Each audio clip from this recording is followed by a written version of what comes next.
잠언 2장 1절부터 8절까지 보겠습니다.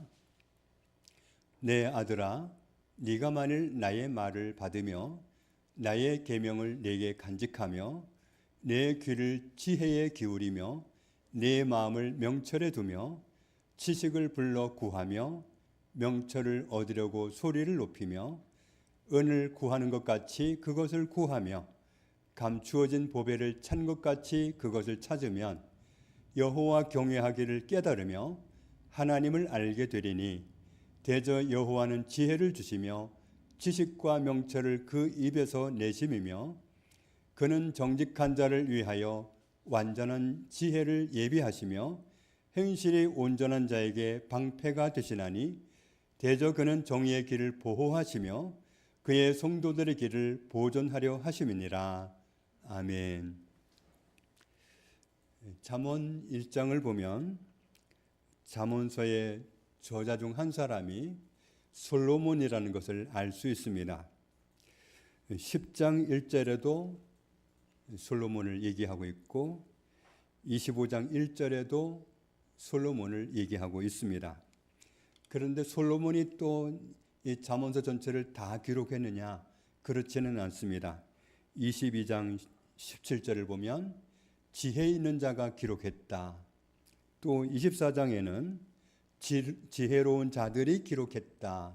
그렇게 표현하고 있고 또 30장에는 야게의 아들 아굴이 기록했다. 이렇게 말씀하고 있고 또 31장에는 르무엘 왕이 기록했다. 르무엘이란 말은 하나님께 속한 자라는 뜻인데 하나님을 잘 섬기는 왕이 기록했다. 그러니까 잠언서는 여러 사람이 솔로몬이 많은 비중을 차지하고 있긴 한데 약 85% 정도를 차지하고 있긴 한데 그 외에도 여러 사람들이 함께 기록을 했습니다. 잠언은 국어사전을 보면 사람이 살아가는데 훈계가 되는 짧은 말 이렇게 기록하고 있습니다. 그런데 원어로는 마샬이라고 하는데 속담, 격언, 비유담 이런 뜻입니다. 잠언서를 보면 아주 특징 있는 단어를 계속 접하게 되는데 지혜란 말이 계속 튀어나옵니다. 그리고 그 지혜를 전달하고 싶어하는 그 대상을 뭐라고 부르냐 하면은 아들아, 아들들아 이런 표현을 많이 씁니다. 그래서 정말 젊은 시절부터 그 평생을 살아가는 동안 필요한 것이 정말 지혜라는 것을 강조하고 있고 정말 네가 지혜가 있어서 너의 인생을 정말 의미 있게 살기를 바란다. 그런 뜻이 많이 담겨 있습니다. 젊은이들에게 후회 없는 인생을 살라고 당부하시는 그런 말씀이기도 합니다. 잠언서를 통해서 주시고자 하는 말씀은 하나님의 백성이 지혜롭게 살도록 우리에게 정말 지혜를 주고 싶어서 그렇게 안달이 나신 분처럼 하나님이 하시는 말씀이 기록되어 있고 그런데 지혜롭게 살다가 보면 그건 어떤 모습으로 나타나느냐 하면 의인의 삶으로 나타납니다. 의인의 삶을 살아라 이렇게 표현되게 되는데 세상에서 살아가는 방식이 참 다양합니다. 그래서 다른 사람은 사람도 아닌지 속이고 함정에 빠뜨리고 해코지하고 죽이고 그러면서 자기만 이루면 되는 그런 못된 사람들도 많이 있습니다. 보이스 피싱을 하는 사람들 보면 얼마나 의도가 악합니까? 뭐 붙잡히고 나면 속아서 그랬다느니 뭐 이런 말을 하겠지만 정말 말도 안 되는 거고 남을 해코지하면서 내가 잘 되겠다는 뜻이니까 정말 악한 모습입니다. 시편 1편을 보면 우리가 의인으로 살면 하나님께 인정을 받지만 악인으로 살면 하나님께 인정받지 못하기 때문에 그 인생은 망하는 인생이라고 말씀합니다. 잠언서를 통해서 줄기차게 강조하는 말씀이 지혜 있는 사람이 되어라, 지혜 있는 삶을 살아라 이 말씀입니다. 지혜 있는 삶은 하나님께 인정받을 의인으로 사는 것을 뜻합니다. 우리가 생각을 좀 하고 넘어가야 할 것은 우리가 과연 의인으로 살아갈 수 있는가, 의인의 삶을 살 수 있는가입니다. 왜냐하면 로마서 3장 10절 말씀을 보면 사람들 가운데 의인은 없다. 하나님이 보시는 관점에서는 의인이 한 사람도 없다. 이렇게 말씀하고 있잖아요. 의인이라야 의인의 삶을 살지, 의인이 아니면 죄인인데 죄인은 결코 의인의 삶을 살 수가 없습니다. 하나님이 보실 때는 왜 의인이 한 사람도 없느냐? 로마서 3장 23절을 보면 모든 사람이 하나님께 죄를 지었기 때문입니다. 물론 맨 처음에 죄를 지은 사람은 아담 한 사람이었죠. 그런데 로마서 5장 12절 말씀을 보면 아담의 자손으로 태어난 모든 사람이 한 사람도 예외 없이 100% 모든 사람이 아담과 똑같이 하나님께 죄를 지었기 때문에 모든 사람은 하나님께 죄를 지은 죄인이 되었습니다. 죄를 짓지 않은 아담의 후손은 한 사람도 없습니다. 중요한 건 의인이라야 의인의 삶을 살 수 있지, 의인이 아닌 사람은 의인의 삶을 살 수 없습니다. 그렇다면 잠언서를 통해서 우리에게 지혜롭게 살아라, 후회 없는 인생을 살아라 이렇게 말씀하시면서 그 후회 없는 인생, 지혜 있는 인생, 이런 인생은 다른 말로 한마디로 표현하면 의인의 삶을 사는 건데, 그렇다면 잠언서를 통해서 우리에게 의인의 삶을 살아라 하는 이 말씀은 전라도 말로 하면 하나만한 말씀을 하신 거 아닐까, 이렇게 생각할 수도 있습니다. 시편 51편에서 다윗의 고백을 보면 우리는 태어날 때부터 죄인이었습니다. 물론 우리가 살면서 어릴 때도 죄를 지었고 청소년 때나 청년 때나 더 성인이 돼서도 죄를 짓고 죄를 많이 지었지만, 죄를 지어서 죄인이 아니라 우리는 태어날 때부터 죄인으로 태어났습니다. 다윗의 발견으로 하면 왜 그러느냐 하면 엄마가 죄인이었는데 죄인이 나를 낳았기 때문에 나는 날 때부터 죄인이었다는 겁니다. 우리가 날 때부터 죄인이었던 사실을 알면 잠언서의 말씀은 이해할래야 할 수가 없습니다. 죄인이 어떻게 지혜를 소유하고 하나님께 인정받을 수 있는 의인의 삶을 살 수 있느냐는 겁니다. 그렇지만 하나님이 하나만한 그런 말씀을 하시는 분은 아니지 않습니까? 우리는 우리의 태생으로 보나 우리가 살아온 삶으로 보나 의인은 절대로 아니고 죄인임에 틀림이 없지만, 그런데 우리가 그런 존재임에도 불구하고 의인으로 살 수 있다고 하나님이 말씀하고 계십니다. 그럴 수 없는데 그럴 수 있다고 말씀하시는 하나님의 말씀이 바로 복음입니다. 우리 수준은 바닥이고 우리는 죄인일 뿐이라서 의인의 삶을 살 수가 없는데 그것을 가능하도록 바꾸어 주신 분이 계십니다. 바로 예수 그리스도입니다.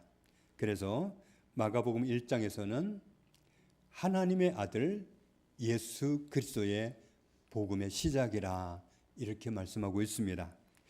또 로마서 1장 2절 맨 처음을 보면 이 복음은 이렇게 시작을 해가지고 이 복음은 하는 이 말을 끝맺을 즈음에 가서 4절 끝에서는 이 복음이 뭔가 봤더니 이 복음은 곧 우리 주 예수 그리스도시니라. 우리는 죄인이어서 의인의 삶을 살 수 없는 존재였는데 의인으로 살 수 있게 해 주신 분이 예수 그리스도입니다. 그래서 예수 그리스도는 우리에게 복음입니다. 죄인이라서 의인이 아니기 때문에 의인의 삶을 살 수가 없었는데, 아니야, 너는 의인의 삶을 이제 살 수 있어, 내가 너를 의인으로 만들어 줬어, 이 말씀을 하시는 분이 그리스도입니다. 그래서 복음이란 말은 쉽게 말하면 기쁜 소식이잖아요.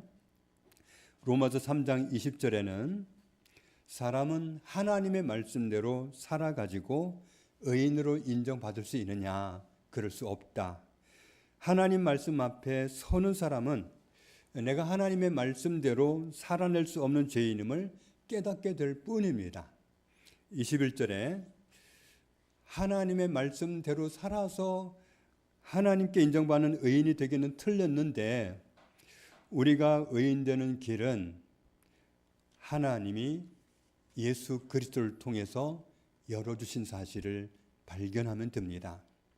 22절에 예수 그리스도를 믿으면 의인으로 받아주시기로 했는데 어떤 죄인에게라도 차별 없이 받아주시기로 하나님이 정하셨다는 사실을 알 수 있습니다.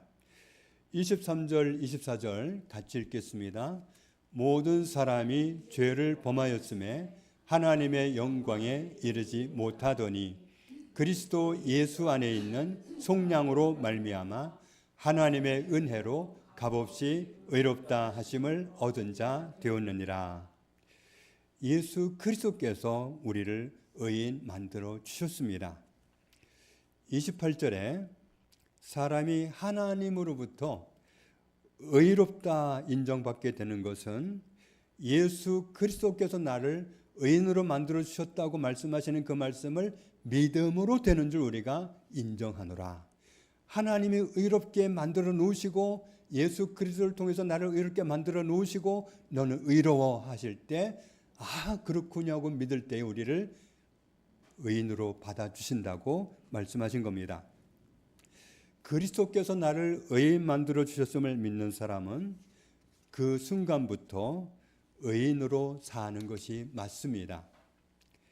태생도 죄인이었고 살아온 인생을 봐도 죄인이었던 우리가 의인이 될 수 있었던 것은 고린도전서 15장을 보면 그리스도께서 이 죄인을 위하여 죽어주심으로 우리의 죄값이 지불되었기 때문입니다.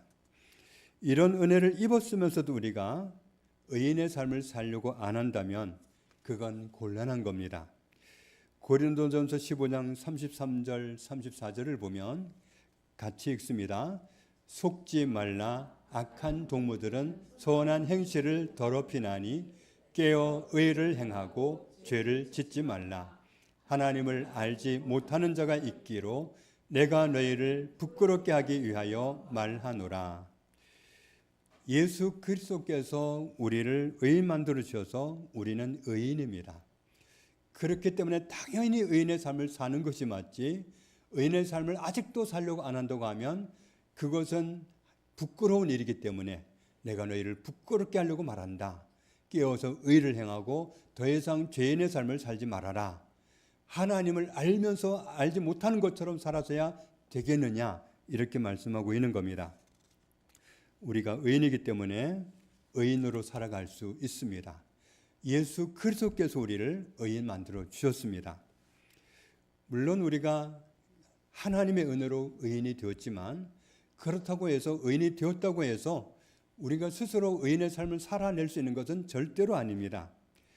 우리가 어떻게 하면 의인의 삶을 살 수 있는지, 어떻게 하면 하나님이 주시는 지혜를 소유하고 의인으로 살 수 있는지 그것을 말씀하는 것이 바로 오늘 우리가 읽었던 잠언 본문의 말씀입니다. 하나님의 아들 된 우리에게 말씀합니다. 내 아들아, 네가 만일 나의 말을 받으며 나의 계명을 네게 간직하며, 2절에도 내 귀를 지혜에 기울이며 내 마음을 명철에 두며, 말이야 바뀌었지만 명철이라고 바뀌었지만 내 마음을 지혜에 두며, 지식을 불러 구하며 그랬지만 여기서 잠언에서 말씀하고자 하는 것은 지혜이기 때문에 지혜를 불러 구하며 지혜를 얻으려고 소리를 높이며 은을 구하는 것 같이 그것을 구하며. 우리는 참 돈이 많이 필요합니다. 그래서 돈을 원하는 순간이 참 많이 있는데, 그래서 돈을 구하는 그 심정으로 지혜를 구하며 감추어진 숨겨진 보배를 찾는 심정으로 지혜를 찾으며, 하나님 저에게 지혜가 필요합니다. 하나님 저에게 지혜를 주십시오. 지혜를 그렇게 구하고 지혜를 찾으라는 거예요. 정말 내게 돈이 필요해서 돈을 구하고 돈을 벌려고 하는 것처럼 하나님 앞에서 나 정말 지혜가 필요합니다. 하나님 저에게 지혜를 주십시오. 하나님 오늘도 지혜가 필요합니다. 하나님 저에게 지혜를 주시지 않으면 저는 어리석은 인간으로 살 수밖에 없습니다. 하나님 지혜를 주십시오. 정말 지혜에 목마른 사람처럼 지혜를 자꾸만 구하고 지혜를 찾으라고 말씀하고 있습니다. 그러면 어떤 결과를 얻게 되느냐 하면 같이 읽습니다. 여호와 경외하기를 깨달으며 하나님을 알게 되리니. 정말 결론은 다르게 났습니다. 지혜를 구했는데 지혜를 찾다 보니까 도착한 곳이 어디냐면 여호와 경외하는 것을 깨닫는 자리에 갔다. 내가 지혜를 구했는데 도달한 곳은 어딘가 보았더니 하나님을 알게 됐다. 지혜가 있으면 하나님을 알게 된다는 겁니다. 지혜가 있으면 하나님을 어떻게 섬겨야 될지를 알게 된다는 겁니다. 하나님을 어떻게 섬겨야 될지 몰라서 못하는 경우도 많거든요. 그런데 지혜가 있으면 하나님을 어떻게 섬겨야 되겠구나. 하나님이 이렇게 하면 싫어하는구나. 하나님이 이렇게 섬겨드리면 좋아하시는구나. 하나님 내가 이거 선택하면 기뻐하시는구나. 이것을 알게 해주신다는 거죠. 잠언의 말씀으로 표현하면 지혜 있는 사람은 하나님을 알게 되고 하나님을 어떻게 경외하는지를 알게 된다는 겁니다. 시편 25편에 같이 읽습니다. 여호와의 친밀하심이 그를 경외하는 자들에게 있음이요 그의 언약을 그들에게 보이시리로다. 아멘. 사람이 하나님을 경외하면 하나님이 우리와 친하게 지내신다는 겁니다. 우리가 하나님을 잘 섬기려고 애를 쓰면 할수록 하나님은 점점 나와 친하게 지내신다는 겁니다.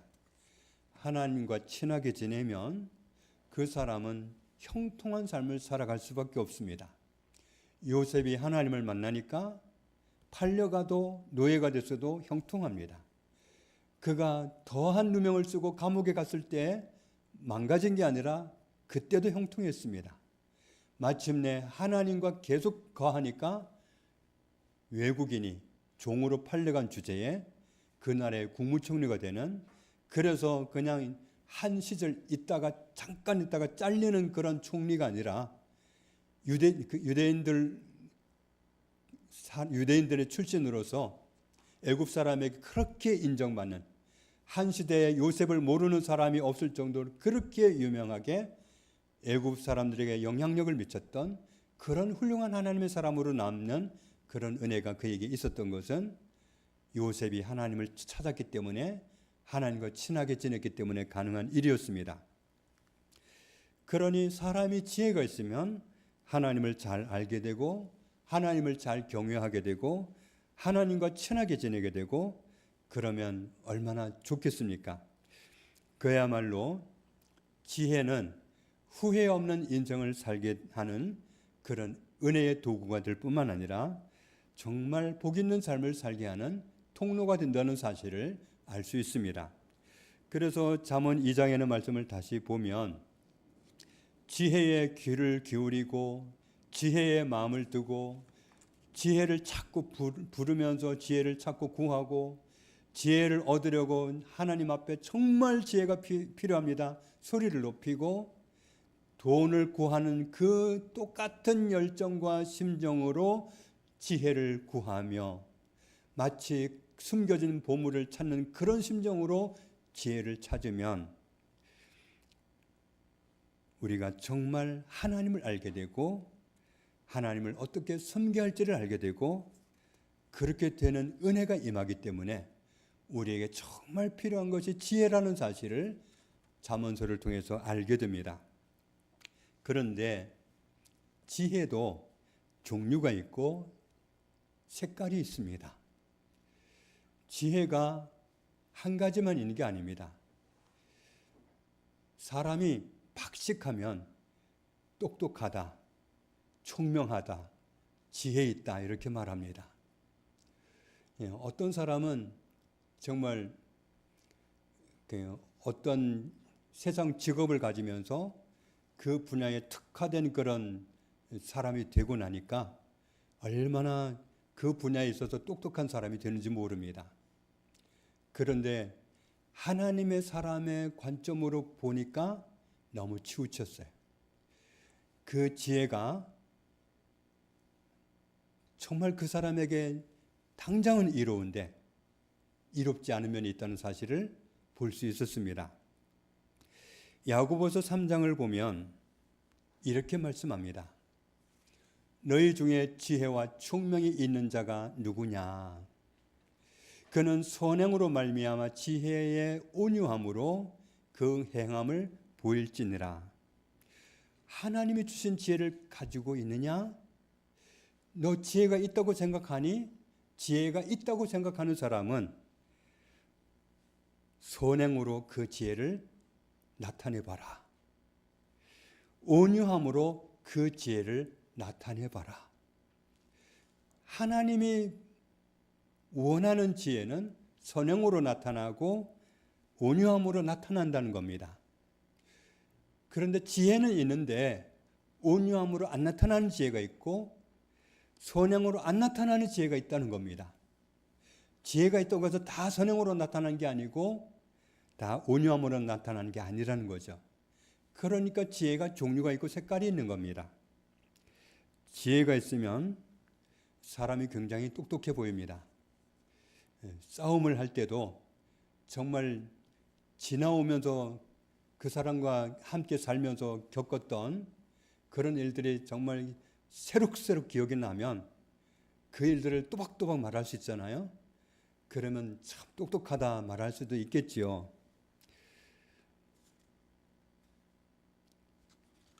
그런데 14절 말씀을 보면 이렇게 말씀합니다. 같이 읽겠습니다. 그러나 너희 마음속에 독한 시기와 다툼이 있으면 자랑하지 말라. 진리를 거슬러 거짓말하지 말라. 그러면서 또 이렇게 말씀합니다. 이러한 지혜는 위로부터 내려온 것이 아니요 땅 위의 것이요 정욕의 것이요 심지어는 귀신의 것이다. 시기와 다툼이 있는 곳에는 혼란과 모든 악한 일이 있음이라.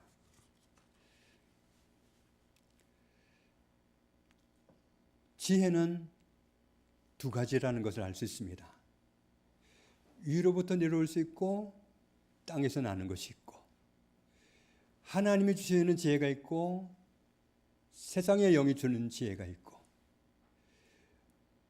세상 사람들이 말할 땐 똑같이 지혜 있어 보이고 지혜롭다, 지혜있다 말할 수 있지만 다르다는 겁니다. 17절에 위로부터 난 지혜가 있다면 위로부터 난 지혜는 어떤 색깔을 가지고 있느냐 하면 첫째로 성결하다. 하나님이 주신 지혜를 가지고 있는 사람은 성결하다. 그리고 하나님이 주신 지혜를 가지고 있는 사람은 화평하려고 한다. 자꾸만 화평하려고 그래. 정말 뭐 저런 사람하고 사귀려고 그래? 그렇게 다른 사람은 말할 수 있는데 할 수만 있으면 어떤 사람하고라도 화평하게 지내려고 해. 그게 하나님으로부터 온 지혜라는 겁니다. 그리고 하나님으로부터 온 지혜를 가진 사람은 관용한다는 거예요. 자꾸만 품으려고 그러고 이해하려고 그러고 그렇게 아량을 베푼다는 거예요. 그리고 위로부터 온 지혜는 양순하다 그랬는데, 양순하다는 말이 원어로 봤더니 순종 잘하는 그런 뜻입니다. 고분고분 순종 잘하는 것을 양순하다고 하는 겁니다. 누구에게 고분고분하냐면 하나님께 고분고분하고, 그리고 위로부터 온 지혜는 긍휼이 가득하다. 긍휼이 가득하다. 긍휼은 내 입장에서 생각하는 게 아닙니다. 긍휼은 그 사람 입장에서 생각하는 겁니다.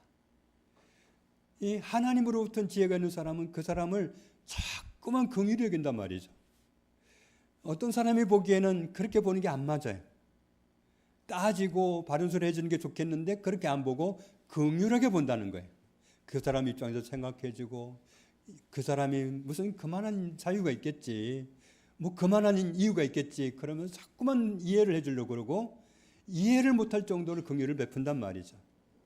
그런데 긍휼이 가득하고 선한 열매가 가득하고, 그리고 편견이 없고, 어떤 사람은 긍휼을 막 뒤집어 씌워가지고 보면서 또 어떤 사람은 사정없이 까고, 이런 게 아니라 편견이 없이 누구를 봐도 그렇게 보려고 하고, 누구를 봐도 긍휼히 보려고 하고, 누구를 봐도 양순하게 대하려고 하고, 누구를 봐도 화평하게 하려고 하고, 누구를 봐도 관용하려고 하고, 이런 편견 없는 모습으로 사람들을 다 대하려고 하더라.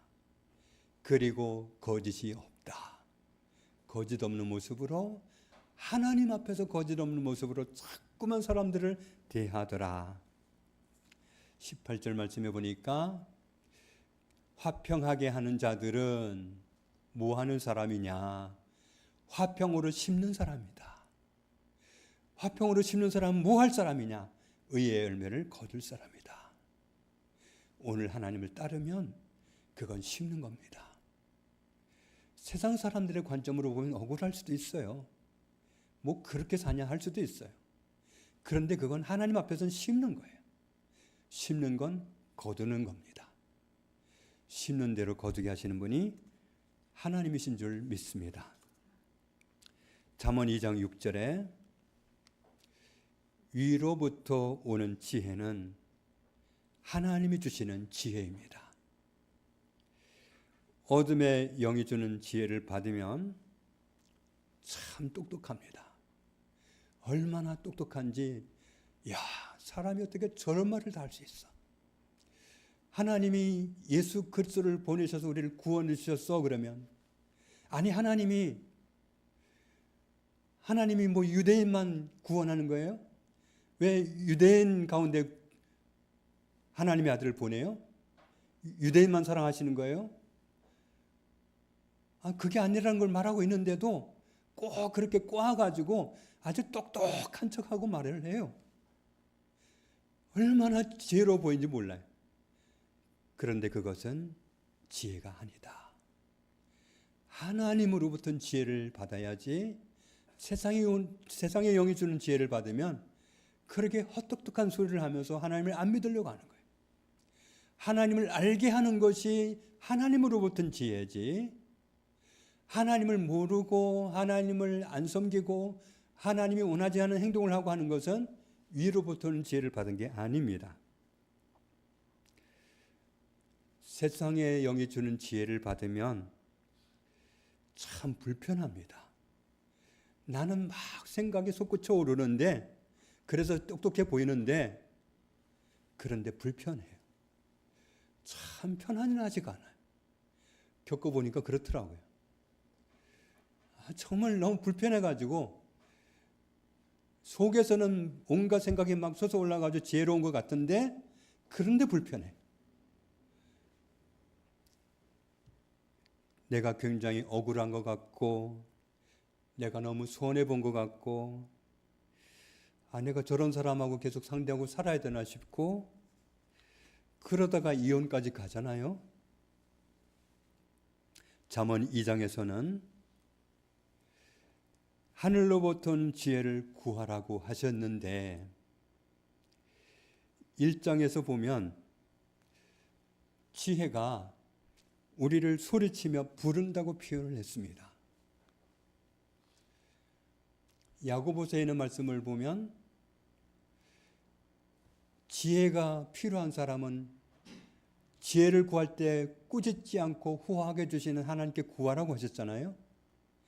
결국 이 말씀은 하나님은 우리에게 지혜를 주고 싶어서 안달이 나신 분이라는 사실을 알 수 있습니다.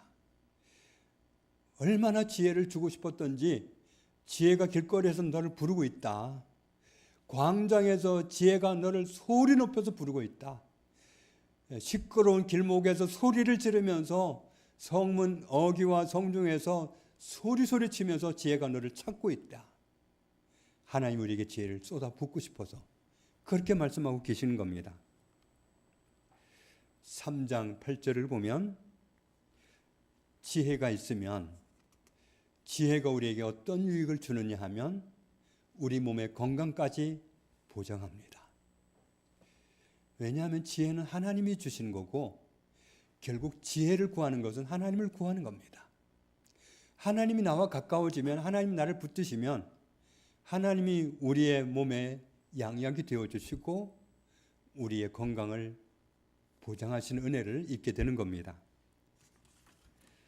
9절 10절을 보면 소득이 생기든지 소산물이 생기든지 그럴 때 하나님을 공경하면 하나님이 우리를 풍성한 삶을 살도록 넘치게 하신다고 말씀하셨습니다. 있는 것으로 하나님을 경외하면 하나님이 그냥 넘어가지 않는다고 말씀하신 겁니다. 우리는 사람들을 살리기 위해서 복음을 전해야 되는데 사람들을 살리기 위해서 우리가 전해야 할 복음은 우리가 전해야 할 복음의 내용은 무엇일까요? 고린도전서 1장에 있는 말씀을 보면 우리는 십자가에 못 박힌 그리스도를 전하니 우리가 전해야 될 복음의 내용은 십자가에 못 박힌 그리스도입니다. 우리가 하는 모든 사람에게 우리가 말해줘야 될 복음의 내용은 복음의 핵심은 십자가에 못 박힌 그리스도입니다. 우리를 의인 만들어주시고 살려주시려고 십자가에 못 박히셨던 그리스도, 그 그리스도를 말해주는 것이 복음의 내용입니다. 그런데 십자가에 못 박힌 그리스도를 말해주면 유대인들은 이런 복음 듣기를 꺼린다는 겁니다. 무슨 하나님이 그렇게 체면한 속에 그런 방법으로 사람을 구원하신다냐? 이렇게 십자가에 못 박힌 그리스도가 당신을 구원해서 하는 말을 아주 듣기를 부담스러워하고 꺼린다는 겁니다. 그러면 유대인 아닌 사람들은 어떻게 그 복음을 듣냐? 뭐 하나님이 돼가지고 전능하신 하나님이라며 뭐 그렇게 미련한 방법으로 구원하신다냐? 그러면서 미련하게 여긴다는 겁니다. 그러니까 유대인에게 복음 전하는 것도 쉽지 않고 유대인 아닌 사람에게 복음 전하는 것도 쉽지 않습니다. 유대인들은 대대적으로 오랫동안 가장 먼저 하나님을 섬겨온 사람들이니까 복음 전하기 쉬울 것 같은데, 그런데 그 사람들에게 복음을 전하면 거리껴하고 유대인 아닌 사람들에게 복음을 전하면 미련하게 여기고 복음을 미련하게 여긴다는 거예요. 하나님을 미련하게 여긴다는 거예요. 그러니 복음 전하기가 쉽지 않다는 겁니다. 24절 이하에 있는 말씀을 보면 오직 부르심을 받은 자들에게는 유대인이나 헬라인이나 그리스도는 하나님의 능력이요 하나님의 지혜니라. 구원받은 사람, 눈뜬 사람은 예수 그리스도가 하나님의 능력이고 예수 그리스도가 하나님의 지혜라는 것을 안다는 겁니다. 눈뜨기 전까지는 몰라요. 유대인도 모르고 유대인 아닌 사람도 몰라요. 복음을 말해주면 안 듣는단 말이죠.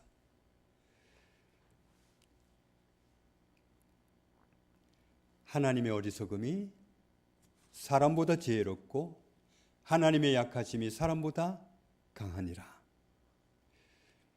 유대인에게나 유대인 아닌 사람에게나 그 사람의 영혼을 살리려면 십자가에 못 박힌 그리스도를 말해줘야 되겠는데 쉽지가 않습니다. 쉽지 않다고 영원히 사느냐 영원히 죽느냐 그 갈림길에 놓여있는 사람이 바로 우리의 이웃 사람들인데, 그런 사느냐 죽느냐 기로에 서 있는 사람들을 두고서 거리낀다고 어리석게 여긴다고 십자가에 못 박힌 그리스도 전하는 그 복음 전하는 것을 포기할 수도 없지 않습니까? 하나님이 포기 안 하셨는데 십자가에 못 박힌 그리스도를 전달하기까지 우리에게 필요한 것은 하나님의 지혜입니다. 다른 데서 온 지혜를 붙들고는 십자가에 못 박힌 그리스도 나부터 자존심 상해서 못 전해요. 복음을 전한 나까지 무시를 당하는데 세상의 영이 준 지혜를 가지고는 복음을 내밀 수가 없어요. 하나님이 주신 지혜라야 내가 무시받아 가면서, 내가 억울함을 당해 가면서, 내가 수치를 감당해 가면서 살리고 싶어서 십자가에 못 박힌 그리스도를 말해줄 수 있는 겁니다. 그래서 우리에게는 지혜가 필요합니다. 다른 데서 온 지혜가 아니라 하나님이 주신 지혜여야 됩니다. 그 지혜가 아니면 복음 전할 수가 없습니다. 같은 한국 사람이든 외국인이든 하나님이 주신 지혜가 아니면 존심 상해서 복음 전할 수가 없어요. 원수가 복음 전하려고 할 때, 그런 계획을 세웠을 때 얼마나 우리를 무너뜨리려고 하는지, 얼마나 덤벼드는지 복음 전하는 거 포기하고 싶어요. 그렇다고 하나님이 포기하지 않으신 영혼을 우리가 포기할 수 없지 않습니까? 예수 그리스도께서 포기하지 않은 영혼을 내가 포기할 수는 없지 않습니까? 그러면 십자가에 못 박힌 그리스도를 말해줘야 되는 건데, 그렇다면 그 복음을 말해주려면 하늘로부터 온 지혜가 반드시 필요합니다. 그 지혜가 있어야 감당할 수 있습니다. 그런데 그때는 모든 것을 참고 심을 수가 있어요. 그 심은 것을 그리스도를 배우는 날 다 받게 될 것입니다. 어둠의 영은 그때도 속삭일 수 있어요. 그런데 거기 속아가지고 우리가 우리 자존심 세워버리면 아무것도 심은 게 헛것이고 아무것도 거둘 게 없는 것이 되는 겁니다. 하늘로부터 온 지혜, 하나님이 주신 지혜가 있어야 우리는 십자가에 못 박힌 그리스도를 전하는 그 복음 전하는 삶을 감당할 수 있고, 그 복음을 전달하기 위해서 많은 씨앗을 심을 수 있고, 그리고 그것을 얻으리라는 것을 결국은 거두리라는 사실을 믿음으로 인내하면서 살아갈 수 있게 되는 것입니다. 그러므로 우리는 하나님 앞에서 날마다 그 지혜 주시기를 구하고, 하나님이 주신 지혜를 받아서 하나님이 원하시는 의인의 삶을 살면서, 하나님이 원하시는 심는 삶을 살면서, 하나님이 원하신 십자가에 못 박힌 그리스도를 전하는 삶을 살면서 하나님이 인정하시는 의인의 삶을 살아가는 저와 여러분 되시기를 주님의 이름으로 축복합니다. 하나님 아버지, 감사합니다. 우리를 의인이라 부르시는 하나님의 부르심에 감당할 길이 없습니다. 우리가 무슨 의인입니까? 내가 어떻게 의인입니까? 그리스도께서 내 죄를 값을 지불해 주시고 도말하셨기에 그리스도 때문에 의인된 것을 감사합니다. 이 은혜 발견하고 믿음으로 의인이 되고 구원받은 것을 감사합니다. 우리의 가족이, 우리의 이웃이 이 진리 알지 못해서 아직도 구원받지 못하고 있습니다. 십자가에 못 박힌 그리스도가 너를 의인 만들었어, 너 하나님의 사람으로 살아야 돼, 말해줘야 되는데, 주님, 하늘의 지혜가 필요합니다. 하나님 우리에게 지혜를 주옵소서. 하나님의 지혜를 충만하게 부어 주옵소서. 그 지혜로 감당하는 하나님의 의인으로 살아갈 수 있도록 십자가에 못 박힌 그리스도를 전달하는 삶을 살아낼 수 있도록 은혜 베풀어 주옵소서. 하나님이 주신 지혜로 붙들어 주시지 않으면 그렇게 살 수 없다는 것을 고백하오니 연약한 저희를 인정하시고 날마다 지혜를 주옵소서. 예수님 이름으로 기도합니다. 아멘.